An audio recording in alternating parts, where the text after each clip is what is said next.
Magandang umaga po uli sa inyong lahat. Ito po muli si Attorney Mike Operario at meron po uli akong kwento sa inyo.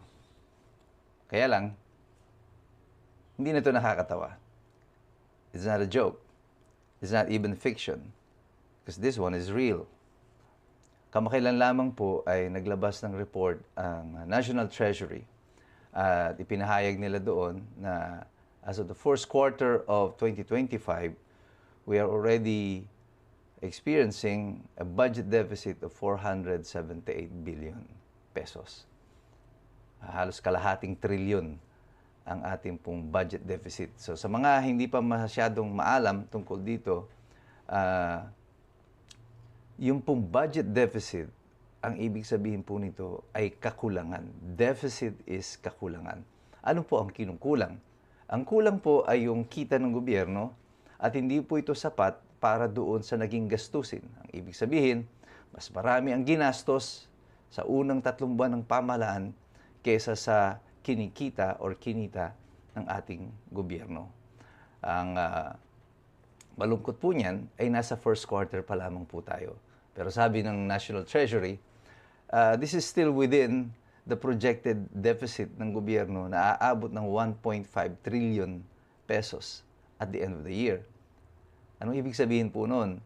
Ang pamahalaan pala, sa umpisa pa lamang ng pagsaset nila ng budget, ay naisip na nila na kukulangin ang pera ng pamahalaan para sagutan lahat yung expenditures na kanilang ginawa doon sa budget. Ano po ba yung budget na yan? Yung budget po, ito yung natatandaan ninyo, pinag-uusapan sa Kongreso noon, nagkaroon ng lokohan, na kung saan nagkaroon ng insertions, na binago nila yung budget na isinumite ng presidente. Ang tawag po dyan ay yung National Expenditure Program. Para po itong listahan ng proposal ng gobyerno ng Malacanang sa Kongreso, ano ang mga gastusin natin. Ibinigay ito sa Kongreso at ang duty dapat ng Kongreso dyan ay either i-accept, aprubahan, o di kaya ay i-disapprove ang budget. Pero ang ginawa ng pamahalaan, ng Kongreso, binago nila yung budget, dinagdagan, siningitan at ginambol yung budget natin para mas magswak doon sa gusto nila na mga gastusin para sa AKAP, sa TUPAD, sa mga proyekto, para sa kanilang mga distrito. Kanya po, ganito ang naging itsura ng budget natin ngayon. Kahit ang Malacanang mismo, si Bongbong Marcos, sinasabi niya na hindi niya alam kung paano niya maisasakatuparan yung budget na inaprubahan ng Kongreso, na marami pa nga blanco nung isinumite ito ng bicameral conference at bigla na lamang pong nakumpleto ng pinirmahan bigla ni Bongbong Marcos yung supposed enrolled bill. Ngayon, sa unang quarter, kinapos na ang gobyerno ng 478 billion pesos. Naisip siguro ng iba, paano kakapusin, di ba may budget niya? Ang budget po ay listahan lang. Yung pera para doon, hindi pa po natin kinikita. Hindi pa po yan hawak ng gobyerno. Projection lamang po, ina-assume lamang po ng gobyerno na meron tayong kikitain para sa panahon na ito at iyon ang ipantatapal natin doon sa ating mga gastusin. Para po mas madaling maintindihan ninyo, no, merong mga manggagawa tayo ng kasalukuyang practice ngayon. Hindi mo pa sinusweldo yung pera, sinasanla mo na yung ATM mo. Kaya pagdating ng ATM, ng swelduhan, yung ATM mo, withdrawin nung pinagkautangan mo yung laman noon at wala ka na rin makukuha. At minsan, yung gastusin mo, mas malaki pa kaysa doon sa pera mo sa ATM. Kaya may utang ka pa uli. Meron ka pang pananagutan dahil hindi kumasya yung inutang mo doon sa kinita mo. At ganoon ang sitwasyon natin ngayon. Mas malaki ang ating nagiging gastusin kaysa sa kinikita ng pamahalaan. Ano ang implikasyon nito sa mga mamamayan? Well, kailangan ng gobyerno ng pagkukunan. Saan ito kukunan? Kamakailan lamang, nagpasa na naman sila ng mga bagong tax measures, mga karagdagang buwis. Tayo ang pasusukahin ng pera uli para bayaran natin yung kakulangan sa mga budget na yan na pinaggagawa ng Kongreso. Yung expenditure nila, yung mga ayuda, AKAP, TUPAD, AIX, eventually, ito na nga, tayo rin ang magbabayad. Paano mangyayari kung hindi pa sapat yung buwis? Mangungutang na naman ang pamahalaan. Pero yung pangungutang po na yan has an inflationary effect. Kasi mangungutang ka po ng pera hindi para ilagay sa isang negosyo na kumikita.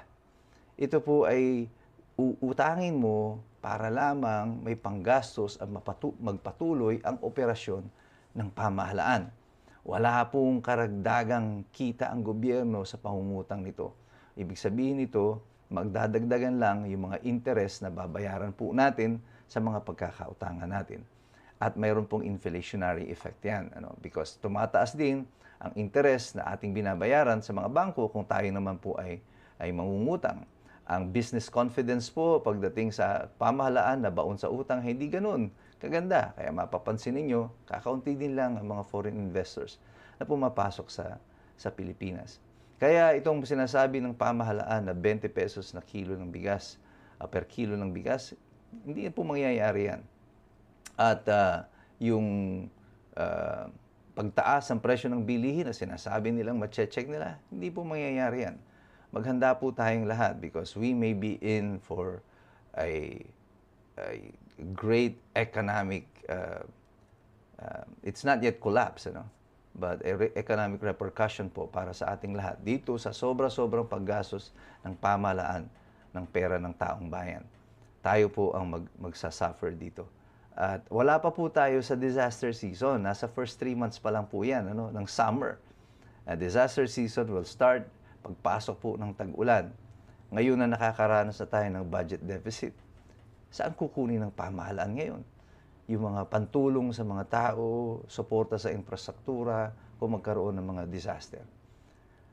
The future doesn't really look good for us. And in the face of this budget deficit, tingnan nyo kung nasaan ang atensyon ng pamahalaan. They are all focused on impeachment. All about politics. Puro politika. Walang pinag-uusapan sa ekonomiya. Paano i-improve ang sitwasyon ng ating pangkalakalan, ng ating kaperahan, at ang estado ng pamumuhay ng ordinaryong mamamayan. Iyan ang nakakalungkot sa sitwasyon natin ngayon dito sa Pilipinas. And the ones who will suffer the most ay siyempre yung mga vulnerable, yung mga maralita, yung mga kapos sa kinikita, at siya rin mga nagiging biktima o parokyano rin ng AKAP, ng TUPAD, ng AIX. Habang tuwang-tuwa ka na tinatanggap mo yung mga ayuda na binibigay ng mga korap na politiko, hindi mo alam, sa dulo nito, ikaw din ang unang tatamaan ng ganitong klase ng programa ng pamahalaan na ang epekto lang ay dinudurog unti-unti ang ating ekonomiya. Kaya po tayong lahat, patuloy tayong magdasal, patuloy tayong magmatsyag, patuloy tayong sumali sa diskusyon tungkol sa nagaganap sa ating bayan. Pero sa ating pagsali dito, kailangan natin mag-aral din ng ating mga sarili. Magsaliksik kayo sapagkat mahirap makialam ang walang alam. God bless you, God bless us all, at mabuhay po ang Republika ng Pilipinas.